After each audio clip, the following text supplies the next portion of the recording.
사상 초유의 일이 일어났습니다. 정치인, 언론인 뿐만 아니라 일반인에게까지도, 일반 민간 시민에게까지도 전방위적인 무자비한 통신 사찰이 일어났습니다. 수백 명일지 수천 명일지 모르는 이 사태에 대해서 매우 엄중하게 꾸짖고자 오늘 기자회견을 준비하게 됐습니다. 먼저 참석하신 분들 소개해드리도록 하겠습니다. 원내수석 맡고 계신 김용민 의원님 참석하셨습니다. 당 법률위원장이신 박균택 의원님 참석하셨습니다. 그럼 바로 기자회견 시작하도록 하겠습니다. 국회의원과 보좌진을 포함해 약 3,000여 명에 달한다는 묻지마 사찰 확인된 사례만 국회의원 19명, 보좌진 68명, 당직자 43명, 당원 9명, 검찰공화국의 빅브라더 국민사찰 행위를 강력하게 규탄합니다. 저와 제 처의 친구들, 심지어 제 누이 동생까지 통신 사찰을 했다.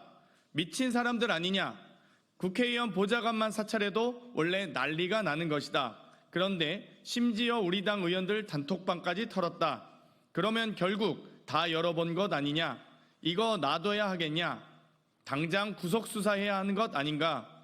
도대체 지금이 어느 때인데 이게 40에서 60여 년 전 일도 아니고 이런 짓거리를 하며 백주대낮에 거리를 활보하나? 다른 누구도 아닌 윤석열 대통령이 후보 시절인 2021년 12월 30일 통신 사찰에 대해 직접 한 말입니다. 당 조사 결과 현재까지 확인된 검찰의 통신 사찰 피해자는 이재명 전 대표, 추미애 전 법무부 장관 등 139명으로 이들 중에는 교육연수국, 자치분권국, 당원주권국, 직능국, 하다못해 국제국 소속 직원들까지 사건과 전혀 무관한 사람들까지 모두 포함되어 있습니다. 만 하루 조사 결과일 뿐입니다. 통신 사찰을 당한 사람들의 지인, 후원자, 지역 당원까지 합하면 피해자 수는 수백, 수천, 얼마에 달할지 짐작조차 못할 정도입니다. 전방위적이고 무자기적인 무도한 검찰공화국의 통신 사찰입니다. 어떠한 범죄도 아닌 윤석열 대통령을 비판하는 사람과 연관되어 있다는 이유만으로 자행된 무차별적 통신 사찰이자 정치 사찰이며 민간인을 가리지 않은 공권력 남용입니다. 애초에 통신정보조회 주체인 중앙지검 반부패수사 1부에서 윤석열 대통령 명예훼손 사건을 수사한다는 명목으로 검찰은 못하게 되어 있는 명예훼손죄를 직접 수사했던 것도 모자라 압수수색과 통신정보조회를 남발하고 있는 것부터 매우 비정상적인 상황입니다. 또한 검찰은 수사기관이 통신정보를 조회하고 30일 이내에 당사자에게 통지하는 원칙까지 어겼습니다. 6개월의 추가 유예기간은 수사의 당사자나 핵심 관계자에게나 해당되는 것입니다. 언론 보도를 통해 드러난 3천여 명의 국민이 모두 증거인멸이나 도주 우려가 있는 핵심 관계자라는 말입니까? 개정된 전기통신사업법 제83조의 2에서는 통지유예에 대해서 엄격하게 규정하고 있습니다. 대체 어떤 사유로 통지를 6개월이나 유예했습니까? 검찰은 답변해 보시기 바랍니다.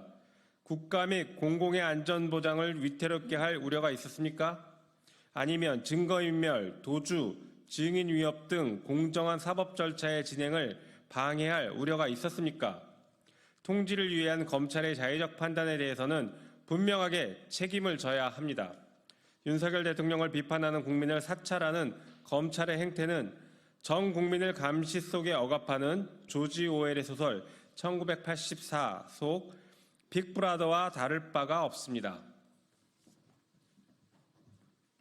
과기부에서는 매년 수사기관에 의한 통신자료 제공 현황을 공개하고 있습니다.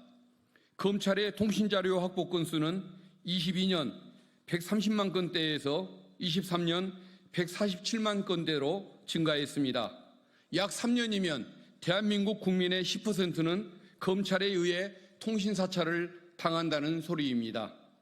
모든 국민은 사생활의 비밀과 자유를 침해받지 아니한다. 헌법 제17조의 내용입니다. 검찰 독재 정권으로 헌법 무시가 일상화된 대한민국의 비정상의 정상화를 위해 더불어민주당은 통신 사찰에 강력히 대응하겠습니다. 혹시나 저희가 파악하지 못한 통신 사찰의 피해자분들이 계실 수 있기에 통신 사찰 피해자 신고센터를 운영하고자 합니다. 검찰에 부당한 통신 사찰을 당한 분이 계신다면 꼭 연락 주시기 바랍니다. 윤석열 대통령은 후보 시절 공수처에 대해서 통신자료조회는 정치사찰이라며 빅브라더가 지배하는 공포사회를 만든다고 하지 않았습니까? 그러면서 공수처의 존폐를 검토해야 한다고 한 바가 있습니다. 그러면 지금은 검찰의 존폐를 검토해야 하는 상황입니까? 검찰 독재 정치탄압대책위원회는 한 가지 원칙을 강조하고 있습니다. 검사도 죄를 지으면 처벌받아야 한다는 당연한 상식입니다. 끊이질 않는 검찰의 부정과 부당한 사찰에 국민과 함께 끝까지 싸워 나가겠습니다.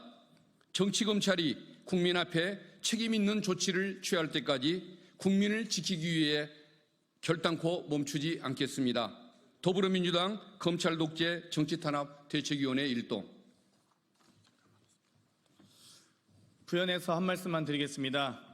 영장을 청구해야만 확인할 수 있는 통신 사실 확인 조회와 달리 이번 통신 기록 조회는 영장 없이 검찰의 요청만으로도 무분별하게 전방위적으로 기록 조회를 할 수 있는 건입니다. 그리고 지금 현재 저희가 파악된 이 해당 사안 등 1월 1일 이후에 문자로 안내된 의무가 생긴 이후에 파악된 인원입니다. 그래서 2023년 12월 31일까지 통신 기록된 내용은 개인적으로 신청하셔야 됩니다. 그래서 개인적으로 신청하시면 통신사에서 안내를 해드릴 겁니다.